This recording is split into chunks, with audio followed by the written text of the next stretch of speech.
Bienvenidos, aquí seguimos en vivo por la pantalla de DNews. Este miércoles 26 de noviembre de 2025 llega el momento de repasar los números del día. Vamos con el primero de ellos.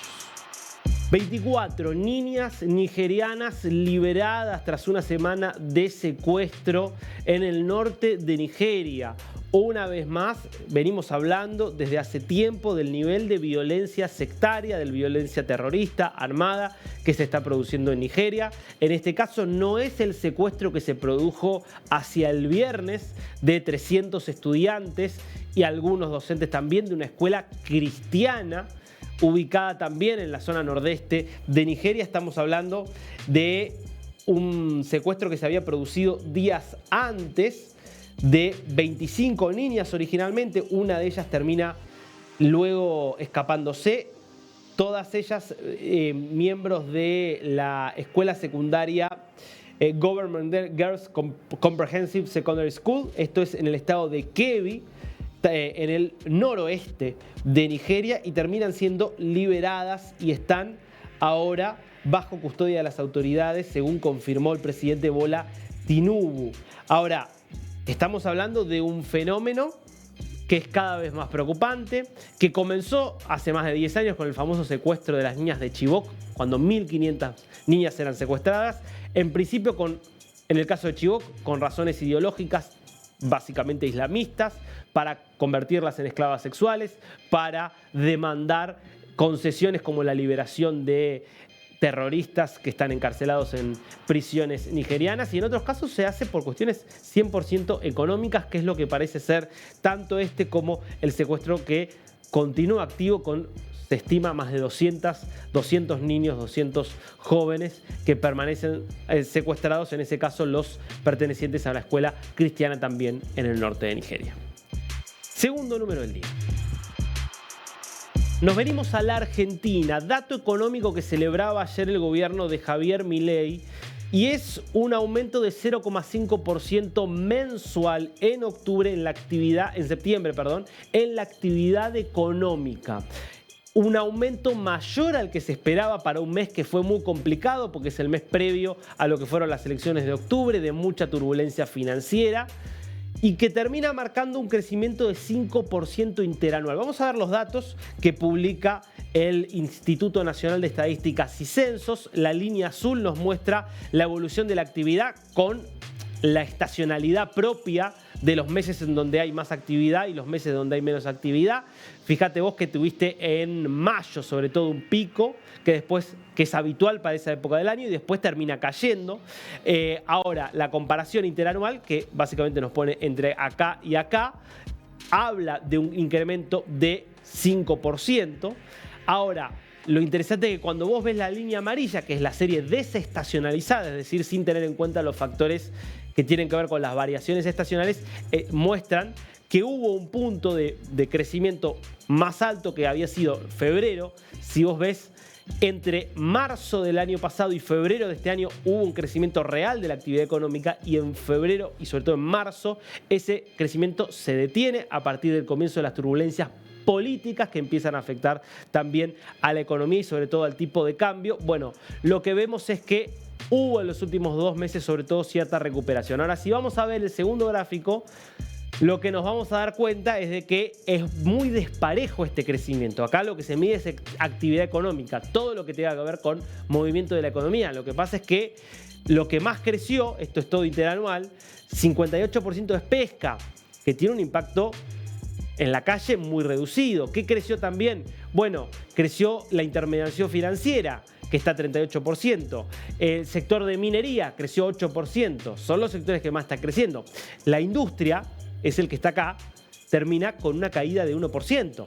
Es decir, hay sectores importantes de la actividad económica que no crecieron. Comercio minorista está más o menos por acá, 2% fue el crecimiento. Es decir, hay una economía que se recupera frente al piso que fue los primeros meses, sobre todo de 2024, pero es una recuperación lenta y despareja. Lo positivo para muchos economistas es, bueno, se supone que fueron los peores meses los que se transitaron y que de ahora en adelante debería haber razones para creer que puede haber crecimiento con una baja de la inflación sobre todo porque hay una estabilidad política muy importante después del apoyo de Estados Unidos y del triunfo del gobierno de Milei en las elecciones de medio término.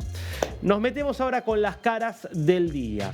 Primera cara del día, esta es una cara que es para reírse un poquito, que es la de el general Abdul Rahman al-Sharhan, general del ejército sirio, que se viralizó no por su rol, no por algo que haya hecho, sino por su aspecto y una comparación muy divertida que está habiendo en internet. Primero te cuento qué es lo que estuvo haciendo en estas horas este general. Lo confirma la agencia SANA, que es la agencia oficial del gobierno sirio, que muestra incluso las fotos y dice: una delegación del Ministerio de Defensa de la República Árabe Siria, encabezada por el jefe de entrenamiento general de brigada Abdul Rahman al-Sharhan, participa en la 29ª sesión de las autoridades de entrenamiento de la Liga Árabe celebrada en la República Árabe de Egipto.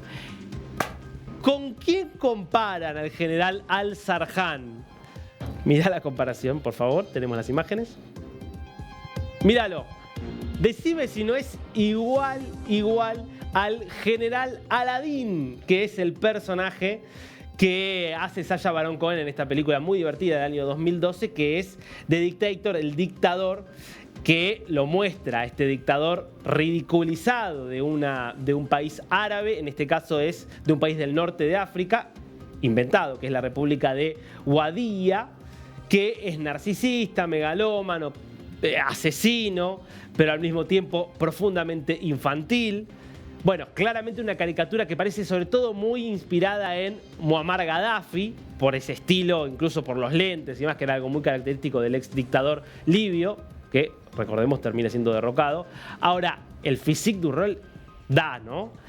Y el personaje no lo conocemos mucho, pero la verdad que si uno ve quién lidera hoy Siria, Ahmed al-Shara, un ex terrorista que hoy termina siendo el amo absoluto de Siria, dice: qué cosa lo que pasa en muchos lugares del mundo, sobre todo en Medio Oriente, norte de África, donde es muy difícil realmente que figuras más o menos inspiradoras lleguen al poder, y la verdad que lo que terminamos viendo muchas veces sí son dictadores brutales que tienen un aspecto caricaturesco. Bueno, por ahí nos la estamos agarrando con el pobre general al-Sharhan, que no tiene nada que ver con el personaje de Sacha Baron Cohen, pero las casualidades a veces dicen cosas.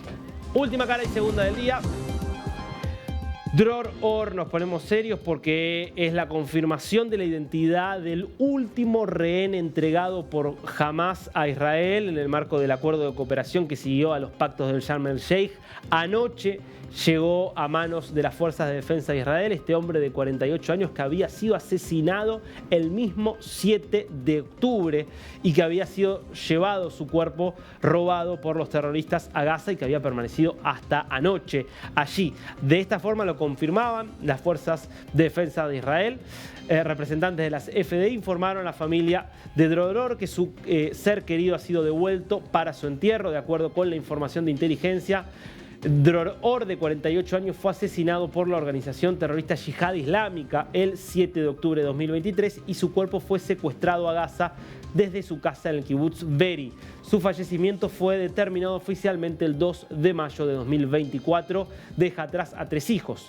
Su esposa, Yonat Or, también fue asesinada durante el ataque al kibutz. 2 de sus hijos, Alman y Noam, también fueron secuestrados y regresaron hace 2 años como parte del acuerdo de rehenes de noviembre de 2023. De esta forma, de los 28 rehenes muertos que retenía Hamas y sus organizaciones aliadas como la Yihad Islámica, de los 28 que aún retenían cuando se firmaron los acuerdos, ya fueron entregados 26 cuerpos. 2 quedan aún en Gaza. Cuando se entreguen se dará por terminada la primera fase del acuerdo y ya no quedarán rehenes en suelo gazatí.